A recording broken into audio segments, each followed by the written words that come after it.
Es uno de los ejes que acaparó también la atención en el día de ayer porque hubo acuerdo del gobierno con el FMI. Veníamos siguiendo las negociaciones, los equipos técnicos que se reunían con los representantes del FMI, el propio Caputo y Nicolás Posse reuniéndose con los representantes y finalmente se confirmó ayer que hubo acuerdo y de esta manera lo informaba Caputo. Y queríamos anunciarles que hemos llegado a un acuerdo con el Fondo Monetario Internacional en el marco de la 7ª revisión del programa de facilidades extendidas. ¿Qué implica este acuerdo? Bueno, primero dejar claro que este no es un acuerdo nuevo, ¿sí? Se ha reflotado el acuerdo anterior que estaba caído por el incumplimiento de las metas. Reflotar este acuerdo requería un mayor compromiso, de alguna manera, para compensar lo que fue la pérdida de credibilidad, en particular ocurrida en los últimos 2 trimestres. Eso es lo que explicaba Luis Toto Caputo sobre el acuerdo con el FMI y estamos en comunicación con Héctor Torres, ex director del FMI, para que nos ayude a entender un poquito qué significa este acuerdo. Héctor, muy buen día, ¿cómo le va? Buen día, ¿qué tal? Gracias por invitarme. Por favor, gracias por atendernos. ¿Cómo interpretás este acuerdo al que llegó la Argentina, el gobierno de Javier Milei con el FMI? Me parece que es una salida pragmática, es la más apropiada para poder reflotar los giros del fondo en el corto plazo. Lo raro es efectivamente que es un gobierno que está muy distante, digamos, no me lo puedo imaginar más distante del anterior, sin embargo comparten un mismo programa con el fondo. Eso que parecería una cosa extraña se explica porque en el corto plazo creo que es lo más pragmático, es reflotar ese acuerdo, permitir que el fondo retome los giros, incluso adelantando algunos, que es lo que he acordado, y que de acá a unos meses el gobierno decida si quiere tener un nuevo programa, porque los programas en definitiva son programas del gobierno que el fondo acepta financiar, de modo que es lógico que un gobierno que es tan diferente al anterior tenga su propio programa. ¿Y cómo podría ser de distinto ese programa? Porque ya en metas por lo menos se ve cambios con respecto al programa anterior. El gobierno tiene sus propias metas, que evidentemente son diferentes a las del gobierno anterior y diferentes a las del programa anterior también. Yo lo que creo es que el gobierno probablemente necesite un apoyo financiero del fondo hasta que podamos tomar dinero en el mercado privado de capitales, digamos, el financiamiento voluntario que se llama. Recién en ese momento yo creo que vamos a poder prescindir de la muleta del fondo. El programa, los programas con el fondo son en realidad programas de los gobiernos, como dije antes. O sea, este gobierno tiene que ser... todavía no hay un programa que yo pueda llamar programa de estabilización. Lo que hay es una serie de medidas. Y, por supuesto, 2 paquetes legislativos muy importantes, el DNU y la ley ómnibus, que hacen que el Congreso esté muy, digamos, entretenido con ese tema, como para además presentarle un programa con el fondo que, de acuerdo a la ley que se aprobó cuando estaba el ministro Guzmán, tiene que pasar por el Congreso. Claro. En las metas, estas nuevas metas que propone el gobierno, entre otras cosas, quizás lo que más llame la atención es esto del 2 puntos de superávit, 2 puntos del PBI de superávit, cuando, si no me equivoco, corregime, el acuerdo anterior, el de Massa, mantenía todavía un déficit en este 2024. ¿Qué implica eso en las cuentas públicas de Argentina y cómo se puede llegar a ese superávit?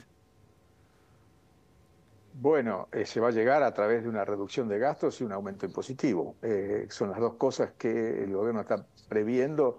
Lo del aumento impositivo vinculado con el tipo de cambio, que ha habido una devaluación fuerte. Va a haber temporariamente, por lo menos, digo temporariamente porque no está en el radar del gobierno mantener retenciones, pero digamos en este momento hasta llegar a un equilibrio fiscal, me parece razonable que el esfuerzo sea muy compartido, entre otras cosas, compartido incluso con los bancos que están recibiendo tasas de, digamos, los bancos y los depositantes con una tasa de interés real negativa. De modo que creo que el gobierno está tratando de repartir esos esfuerzos. Me parece que probablemente tenga que tener también una mayor flexibilidad respecto a incluir en su paquete de medidas, cuando tenga un programa, me refiero, algunas medidas heterodoxas, como lo que llamamos política de ingresos, vinculadas con acuerdo de precios, que son anatemas ideológicos para el liberalismo, pero me parece que en el corto plazo yo quisiera tener una caja de herramientas con todas las... Quisiera que el ministro de Economía tenga una caja de herramientas en la cual no falte ninguna herramienta, claro, por más que sea heterodoxa. Las metas también está el tema de reservas, 10.000 millones de dólares de reservas quieren acumular en el transcurso de este año. Y recuerdo también que el programa de Massa en su momento también hablaba de un crecimiento en las reservas y no solamente no se cumplió y se incumplió, sino que fue para peor porque perdió reservas. ¿Por qué en este caso crees que sí podríamos ser optimistas de que se puede llegar a cumplir? Primero, estimo que vamos a tener una buena cosecha, lo cual es muy importante. Después, creo que, digamos, una de las cosas que explican la caída brutal de reservas es que, digamos, las importaciones estaban subsidiadas. Claramente, era un gran negocio conseguir dólares preferenciales. Negocio me refiero en todo sentido de la palabra, ¿no? Una gran repartición de rentas. Creo que, digamos, me parece que eso vamos a ver un tipo de cambio más sensato. Por supuesto, no sé qué es lo que va a hacer el gobierno. Hasta ahora está hablando de un crawl del 2%, que evidentemente se va a quedar muy corto. Va a tener que cambiar eso. Pero yo estimo que este gobierno va a mantener un tipo de cambio competitivo a lo largo de, por lo menos, del periodo de... para constituir reservas va a hacer falta tener un tipo de cambio competitivo, no hay ninguna duda de eso. Habló también Caputo sobre si esto es plata nueva o no. Si te parece, lo compartimos y lo analizamos. Esto va a implicar un desembolso de 4.700 millones de dólares. Este desembolso, también quiero dejar claro, no es plata nueva, ¿sí? Este desembolso de 4.700 millones de dólares es la plata para pagar los vencimientos de capital ocurridos en diciembre, que para hacerlo tuvimos que pedirle plata a la Corporación Andina de Fomento, el vencimiento de enero y el vencimiento que va a venir en abril. Esto concluye, como digo, la séptima revisión y la octava. Recuerden que el acuerdo tiene 10 etapas, la octava sería para mayo. O sea, en esto, Héctor, lo que está diciendo, no nos está dando más plata de lo que ya estaba previsto, simplemente lo que hacen es seguir girándonos la plata para pagar la propia deuda que tenemos con el FMI, del acuerdo que hizo Mauricio Macri en su momento, con Caputo también ahí en el gobierno, y que después refrendó Alberto Fernández. Alberto Fernández no siguió con ese programa, justamente fue una de las cosas que yo considero un error inicial. Quedaban, creo que, 13.000 millones de dólares por desembolsar. Y Alberto Fernández decidió que el programa lo iba a interrumpir, alegando de que de la deuda no se salía con más deuda, lo cual es un disparate. Pero en todo caso, creo que no es plata nueva, efectivamente, es la plata que estaba comprometida en el programa que firmó Alberto Fernández. Es decir, acá no hay un aumento de la exposición del fondo con la Argentina. Hay un adelanto de una parte que nos iba a dar el fondo, digamos, es un poco más de lo que nos tenía que dar en noviembre. Y efectivamente va a servir para pagar el capital que le debemos al fondo, incluido para devolverle a la Corporación Andina de Fomento lo que tomamos prestado para no caer en atrasos en diciembre. Si hay dinero nuevo, va a ser en el marco de un nuevo programa, de un próximo programa, que es algo que el gobierno tendrá que decidir, pero primero tiene que poner, digamos, como dije al principio, tiene que tener un programa que el fondo acepte financiar, un nuevo programa. Esto es una situación de coyuntura, es un gobierno que llega con una herencia espantosa, se encuentra con un programa del gobierno anterior, descarrilado. Lo más rápido que puede hacer es encarrilar ese programa. Esta negociación es eso, en definitiva, más que una negociación es, digamos, el gobierno ha tomado una serie de medidas que fondo considera que son medidas que reparan el incumplimiento anterior y dan la posibilidad de un waiver que seguramente se va a tener que aprobar a fines de enero cuando llegue al directorio. Eso es un poco lo que está pasando en este momento.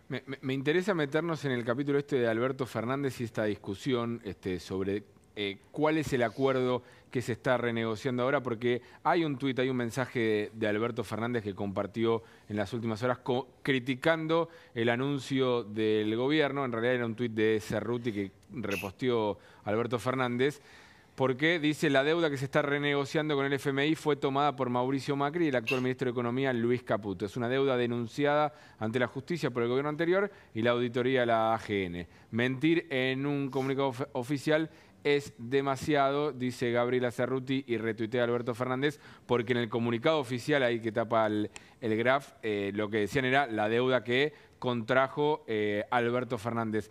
¿Cómo explicás esta distinción que bien decías antes? ¿Es la deuda de Alberto Fernández? ¿Por qué no es la de Macri, siendo que Macri fue el primero que firmó el acuerdo con el FMI?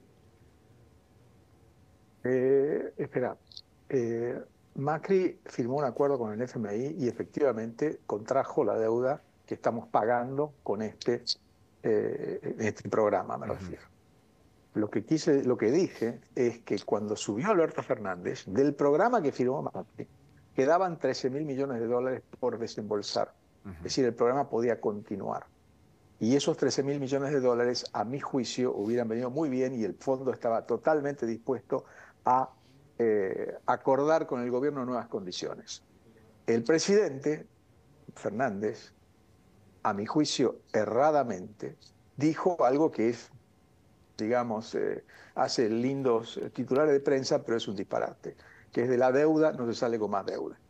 De la deuda, si vos no tenés con qué pagarla, siempre se sale con más deuda.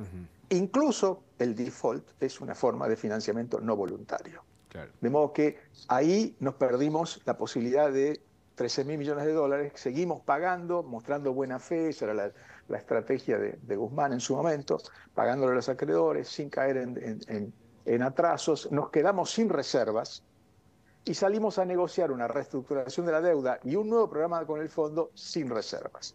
Cuando vos salís a negociar con los acreedores y estás desnudo, sin reservas, toda negociación, y con los acreedores no es ninguna excepción, termina reflejando la fuerza relativa de los que están sentados en la mesa. Cuando vos te sentaste con la lengua afuera, los otros saben que no tenés la lengua afuera, con lo cual es muy difícil una negociación exitosa en ese marco.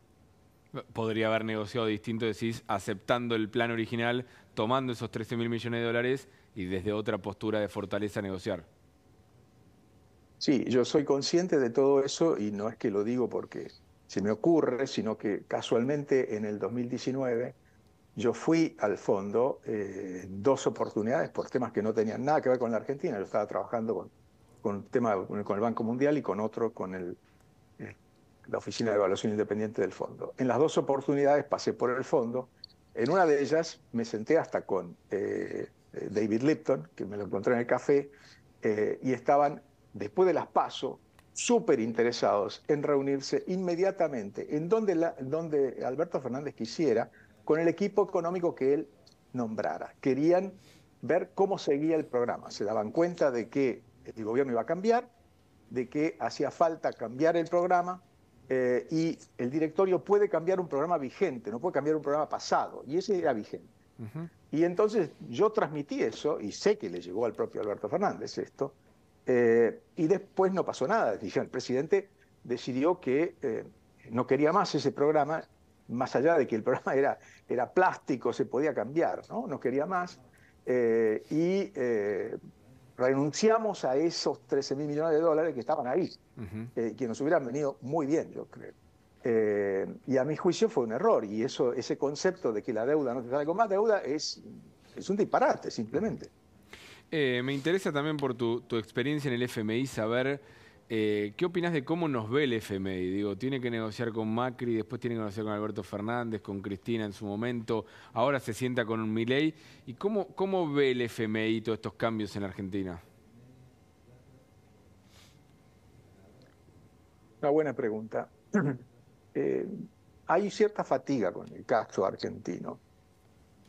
Fatiga porque, digamos, desde que entramos en el fondo, en 1956, el primer programa creo que fue en 58, tuvimos 23 programas.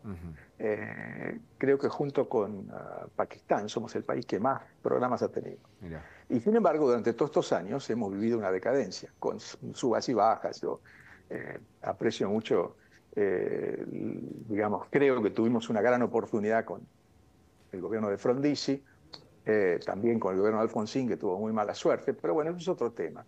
El tema es que vamos al fondo cada vez que cambia el gobierno y tenemos un nuevo programa, vamos al fondo y decimos, esta vez va a ser diferente. Y la verdad que no termina siendo muy diferente. Siempre terminemos con un problema de balanza de pagos originado fundamentalmente en un desequilibrio fiscal. Esa es la repetición de la historia argentina a lo largo de todos estos años. Esta vez, como siempre, vamos y decimos, esta vez es diferente. Lo que pasa es que esta vez sí parece diferente, porque este gobierno efectivamente es un gobierno que ha ganado una elección prometiendo cosas que son políticamente piantavotos, digamos, como un ajuste fiscal muy ambicioso en el primer año de gobierno, en fin, una serie de cosas que hacen que este gobierno sea diferente. Ahora, eso choca con una herencia complicada, no solo la de este gobierno, sino la del fondo y la del G7 en general, que se sintió engañado por el gobierno anterior. De modo que yo creo que es la primera vez que el fondo se sienta a negociar con un gobierno que se propone hacer cosas más ambiciosas, o sea, una consolidación fiscal, poner las cuentas en orden, tanto las fiscales como las monetarias, más rápidamente de lo que el fondo podría esperar.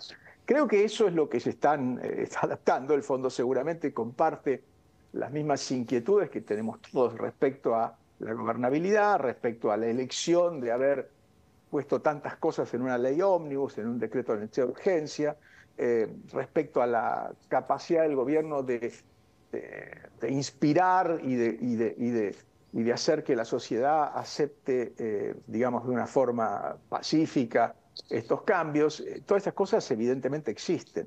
Pero creo que hay una oportunidad nueva, porque creo que esta vez es muy cierto que nos proponemos hacer algo diferente. Claro. Héctor, siempre es un placer escucharte. Gracias por este diálogo. Al contrario, gracias a ustedes por invitarme. Y cambiamos un poco el ángulo de la información. Nos vamos a hablar del exterior con Inés Capdevila, que está en la redacción de La Nación. Inés, ¿cómo andás?